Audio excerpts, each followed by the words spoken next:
नमस्कार मंडळी, सर्वांना श्री स्वामी समर्थ. आजच्या व्हिडिओमध्ये तुमचं खूप खूप स्वागत आहे. श्री स्वामी समर्थ महाराजांच्या चरणी कोटी कोटी प्रणाम. आज आपला विषय म्हणजे खूप काही खास आहे, कारण 20 मार्च म्हणजे हा दिवस म्हणजे स्वामी प्रकट दिन. हा स्वामी प्रकट दिवस आपल्या आयुष्यामध्ये हा उत्सव नाही, तर हा आहे आपल्या आयुष्यातील श्रद्धेचा आणि विश्वासाचा आणि आपल्या जीवनामध्ये आध्यात्मिक परिवर्तन घडून आणण्याचा.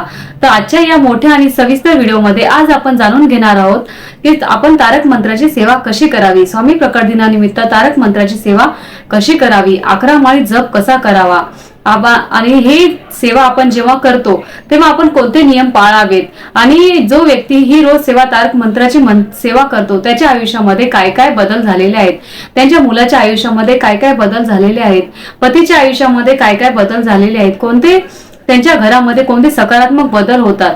तर चला मंडळी, सुरुवात करूया सुरुवातीपासून. नमस्कार सर्वांना, श्री स्वामी समर्थ. स्वामी प्रकट दिनानिमित्त स्वामी प्रकट दिनांचे आपल्या आयुष्यामध्ये काय महत्व आहे, आपल्या गुरूंचे आपल्या आयुष्यामध्ये काय महत्व आहे. स्वामी प्रकट दिन म्हणजे हा तर आपल्या स्वामी भक्तांसाठी दसरा दिवाळीच्या दिवसापेक्षाही कमी नाहीये. जो व्यक्ती स्वामी सेवेकरी आहे त्यांना माहिती आहे स्वामी प्रकट दिनाचं काय महत्व आहे. तर ज्या दिवशी स्वामींनी या पृथ्वीवरती प्रकट होऊन भक्तांच्या उद्धारासाठी कार्य सुरू केले, हा दिवस म्हणजे स्वामींचा प्रकट दिवस, स्वामींच्या कृपादृष्टीचा दिवस. या दिवस केलेली साधना, जप, पारायण किंवा सेवा यांचे काय काय फळ आहे तर त्यांचे अनेक पटीने वाढत असते. म्हणून हा दिवस आपल्याला खूप खूप महत्वाचा आहे. आपण त्या दिवसात खूप छान पद्धतीने साजरा करतो. तर स्वामी महाराजांनी अभय वचन दिलेलं आहे, भिवू नकोस, मी तुझ्या पाठीशी आहे. हे वचन सर्व स्वामी भक्तांना दिलेलं आहे. जेव्हा आपण तारक मंत्र बोलतो, तारक मंत्र म्हणजे काय तर तारक मंत्र म्हणजे प्रत्येक स्वामी भक्तांना तारणारा, संकटातून बाहेर काढणारा. आणि तारक मंत्र म्हणजे असा मंत्र आहे जो आपल्याला जेव्हा आपल्याला भीती वाटत असेल, खूप चिंता वाटत असेल, अडचणी येत असतील, आपल्याला खूप नकारात्मकता वाटत असेल तर त्या गोष्टीपासून आपल्याला तारत असतात, यापासून तारतो. हा मंत्र म्हणजे फक्त त्याचे शब्द नाहीत, ही एक स्वामींनी दिलेली आपल्यासाठी ऊर्जा आहे. तर ही स्वामींची उपस्थिती आहे. तर स्वामींचे तारक मंत्र जो व्यक्ती करतो तर त्याच्या पाठीमागे कुठलीही नकारात्मकता अवतीभोवती फिरत नाही. तर काय करायचं, तारक मंत्राची सेवा आपण स्वामी प्रकट दिनानिमित्त कसं करायचं ते बघूया.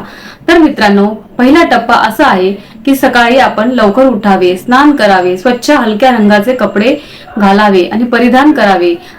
आपण देवपूजा वगैरे करायची, देवघर स्वच्छ करून देवाची पूजा करायची, तुळशीला पाणी अर्पण करायचं स्वामींना, आणि स्वामींचा फोटो, स्वामींची मूर्ती आपण समोर ठेवा, स्वामींचा अभिषेक करा, तुपाचा किंवा तेलाचा दिवा लावा, अगरबत्ती लावा.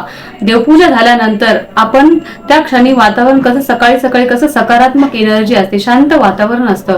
दुसरा टप्पा जो आहे तो आपण देवपूजा झाल्यानंतर संकल्प करायचा, डोळे मिटायचे आणि म्हणायचं, स्वामी, तुमच्या इच्छेने आज मी स्वामी प्रकट दिनानिमित्त मी तारक मंत्राची सेवा करत आहे.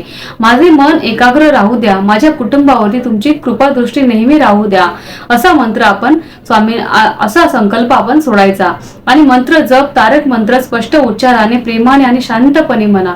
घाई करू नका. एक ग्लास घ्यायचा, त्या ग्लासवरती आपण हात ठेवायचा आणि आपण तारक मंत्र बोलायला सुरुवात करायची. आणि सर्वात पहिला आपण 108 वेळा मंत्र जप करायचं. जमलं तर तुम्ही म्हणजे मोजता केलेली सेवा कधीही चांगली. तर आणि त्याच्यानंतर आपण रोज 11 माळी जप करायचा. 11 माळी म्हणजे जप, त्याचं काय तर महत्व.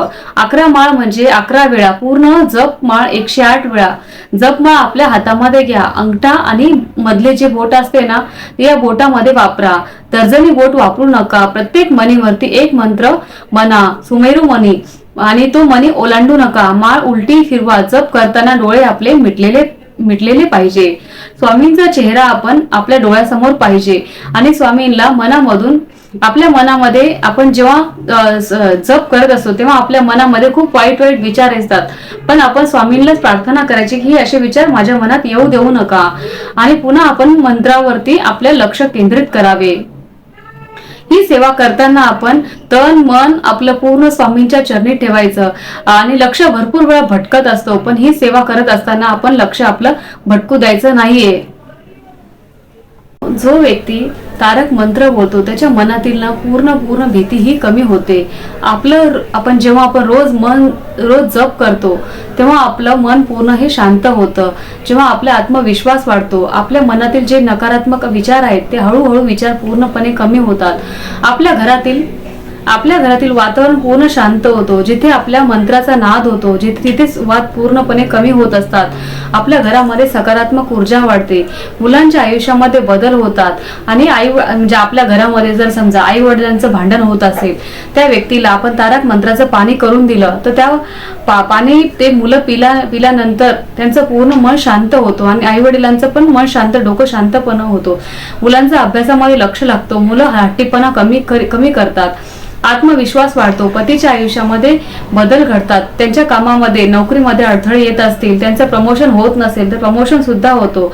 आर्थिक स्थिरता वाढते. त्यांच्या डोक्यावरचा तणाव कमी होतो आणि त्यांच्या घराकडे म्हणजे येण्याची ओढ वाढते. आणि नकारात्मक जे त्यांच्या आजूबाजूला नकारात्मकता असते ते दूर होते.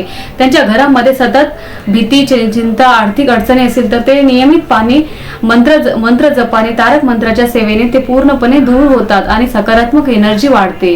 कारण मंत्र म्हणजे ऊर्जा आणि जशी नकारात्मक ऊर्जा असते तशी सकारात्मक ऊर्जा देखील असते. म्हणून तारक मंत्र म्हणताना सकारात्मक आपण जेव्हा बोलतो ना तेव्हा तारक मंत्राच्या सकारात्मक लहरी आपल्या घरामध्ये वास करत असतात. आपल्या आरोग्यावरती परिणाम करतात. मन शांत होतं आणि मन निरोगी राहतं. आपल्या डोक्याला किती पण टेन्शन असेल, आपण तारक मंत्र जर बोललं तर आपलं पूर्ण माइंड हा शांत होतो. खूप वेगळ्या पद्धतीने तारक मंत्राची जो सेवा करेल ना तर त्याच्या लाईफ मधले सगळे प्रश्न सॉल्व्ह होतात. जेव्हा आपण ही सेवा करतो तेव्हा आपल्या घरामध्ये तर आपण आपलं आहार जेव्हा घेतो ना तो सात्विक आहार घ्यायला पाहिजे. नॉनव्हेज नाही खायला पाहिजे. कोणाबद्दल द्वेष ठेवू नये. शक्य असल्यास आपल्याला जितकं होईल ना तितकं आपण अन्नदान करावे आणि जितकी होईल तितकी आपण ना निस्वार्थपणे महाराजांची सेवा करावीच. आणि जेव्हा आपण सेवा करतो ना ती सर्व सेवा स्वामींच्या चरणी नक्की रुजू होते. आणि जेव्हा आपण सेवा पूर्ण केल्यानंतर आपलं जप संपल्यानंतर आपण 11 वेळा तारक मंत्र म्हणल्यानंतर आपल्या स्वामींना म्हणा, स्वामी महाराज, ही सेवा मी तुमच्या चरणी अर्पण करत आहे. माझ्या घरावरती, माझ्या मुलांवरती, माझ्या पतीवर आणि माझ्या सर्व आणि तुमच्या सर्व भक्तांवर तुमची अशीच कृपा राहू द्या. थोडा वेळ शांत बसा. त्या शांततेमध्ये तुम्ही अंतर्मनाने स्वामींना आपला समाधान करा आणि तुम्हाला बघा एक खूप पॉझिटिव्ह ऊर्जा तुमच्या शरीरामध्ये वास करेल. तुम्ही फक्त ही सेवा 11 दिवस करून बघा आणि तुमच्या आयुष्यामध्ये काय रिझल्ट येईल ना मला कमेंटमध्ये नक्की सांगा. आणि तर मित्रांनो, स्वामी प्रकट दिन हा केवळ एक दिवस नाही तर तो आपल्या आयुष्यातील परिवर्तनाचा दिवस आहे. तारक मंत्र म्हणजे एक आपल्या आयुष्यातील येणारा आशेचा किरण आहे. 11 माळी जप म्हणजे आपल्या आयुष्यातील स्वामींशी आपण जोडलेलं नातं आहे. तर ही सेवा तुम्ही पूर्ण श्रद्धेने करा. स्वामी कधीच आपल्या भक्तांना रिकाम्या हाताने कधी परत पाठवत नाहीत. तर मित्रांनो, चला मग आपण पुन्हा भेटूया अशाच एका पुन्हा नवीन व्हिडिओमध्ये. तर सर्वांना श्री स्वामी समर्थ, जय जय स्वामी समर्थ. हा व्हिडिओ तुम्हाला कसा वाटला? जर व्हिडिओ आवडला असेल तर व्हिडिओ लाईक करा, शेअर करा आणि सबस्क्राईब करा. श्री स्वामी समर्थ मित्रांनो.